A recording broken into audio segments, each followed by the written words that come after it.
So here's the thing about trading psychology. Most people think it means staring at your screen, telling yourself to be patient, and then not being patient. Which is accurate, but also useless. If this sounds familiar, subscribe. You're already here. Because trading psychology isn't just what happens when you're looking at charts. It's what happens when you wake up, when you're stressed about bills, when your body feels like garbage, when you're arguing with someone you care about, when you haven't prayed in 3 weeks and you're pretending that doesn't matter. All of that shows up in your trades. And if you think it doesn't, you're lying to yourself in a way that's honestly impressive. I spent years thinking I just needed a better strategy. Better entries, tighter stops, smarter risk management. And yeah, those things matter. But I kept breaking my own rules. I'd have the plan, I'd write it down, I'd tell myself this time I'm actually following it.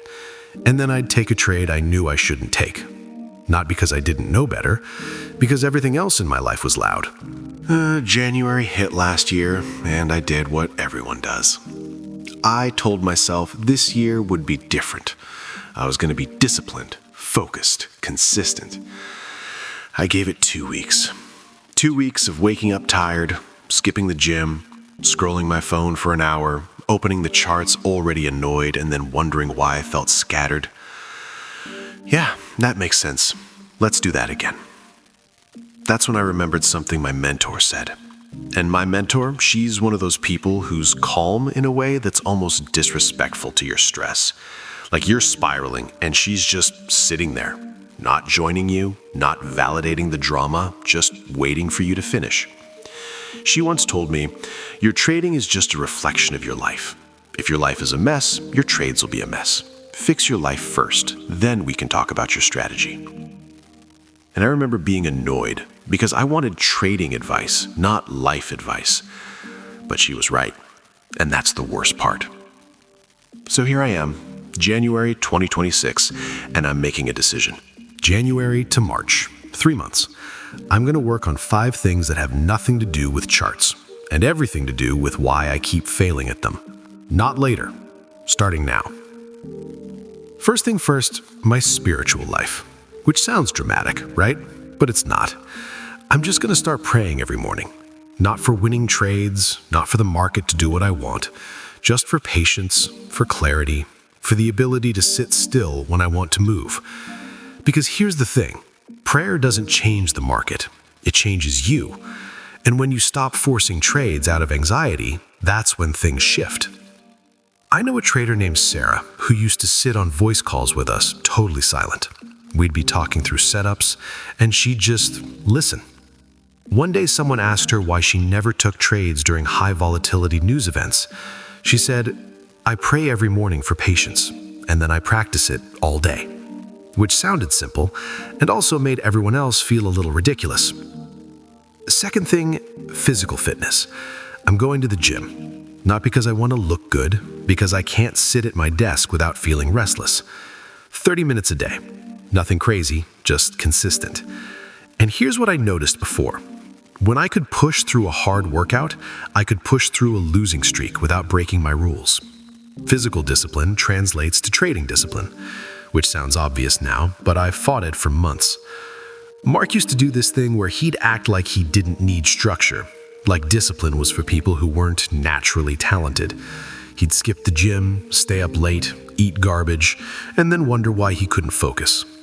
One day he just stopped showing up to calls. I asked him later what happened.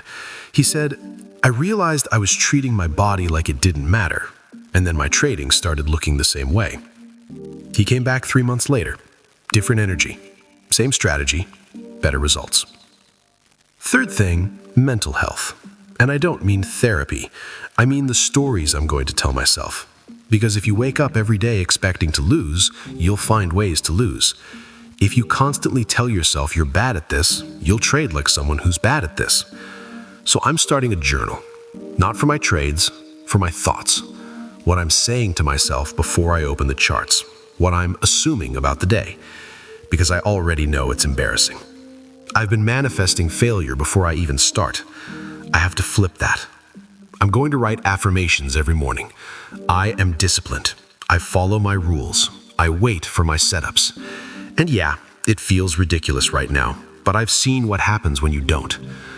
I'm also adding a gratitude practice at the end of each day, just writing down what I'm grateful for. This I got from Israel Adesanya, the UFC champion. And the point isn't to be positive for no reason. The point is to train your brain to focus on what you should be grateful for instead of what you want to complain about. Because if you wake up complaining, you'll trade like someone who's already defeated. There was a trader named Jenna who used to post in our group chat every time she took a loss. She'd say, "Of course I lost, I always lose." And we'd tell her to stop, but she couldn't. It was automatic. One day she just disappeared from the chat. Came back 2 months later and said, "I had to stop talking to myself like that. It was killing my trades before I even placed them." She didn't change her strategy. She changed her internal narrative, and her results followed. Fourth thing, financial pressure. This is the one no one wants to talk about. But if you need your next trade to pay rent, you're not trading. You're gambling. I'm spending January to March building income outside of trading. Freelancing, side hustles, part-time work. Not because I want to, because I need to remove the desperation. And I already know what happens when I don't. I can't afford to wait for A-plus setups. I take small losses and spiral. I force trades out of fear. I remember a guy named David who used to take every setup, every single one. Didn't matter if it was clean or not. He couldn't afford to miss a winner, which meant he took every loser too. One day I asked him why he didn't just wait. He said, "I can't. I need this to work." And that's when I knew he was done. Not because he didn't have skill, because he had too much pressure. If you've done this before, tried to trade while desperate, leave a comment. I know you have. Fifth thing, relationships. Accountability partners and a love life that doesn't drain me. I'm finding a small group of traders who actually care about discipline, not just profits. We're going to share our rules, our goals, our failures, and they're going to call me out when I break my own rules. Not in a mean way, just honest.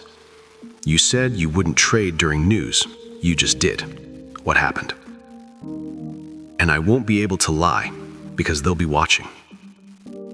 On the personal side, if your relationship is chaos, your trades will be chaos. If you're arguing before the market opens, you're not showing up clear.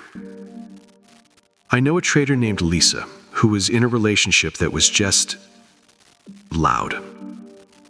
Drama, uncertainty, constant tension. She'd show up to calls distracted, take bad trades, blame the market. One day she just said, "I can't do this anymore." Left the relationship, took a month off trading, came back different, focused, calm. Same setups, completely different execution. So that's it. 5 things. 3 months. I'm not trying to become a master trader by April. I'm trying to become the type of person who can actually be one. My mentor once said something that annoyed me for weeks. She said, "You keep trying to fix your trading by staring at more charts. Stop. Fix your life, your trading will follow." And I remember thinking, that's not helpful. But she was right, and I hated that. So if you're starting this year thinking you just need a better strategy, you probably don't. You probably need to sleep more. Move your body. Stop telling yourself you're bad at this. Build income so you're not desperate. Find people who actually hold you accountable. And maybe pray for patience instead of profits. January to March is the window. Not to become a master trader, but to become someone capable of being one. I still take bad trades sometimes. I still break my own rules. But I'm going to notice it faster this time, because I'm not going to be fighting everything else anymore. If this sounded familiar, subscribe. And if you're sitting here realizing you've been trying to fix your trading without fixing your life, Yeah, me too. That's why I'm starting today.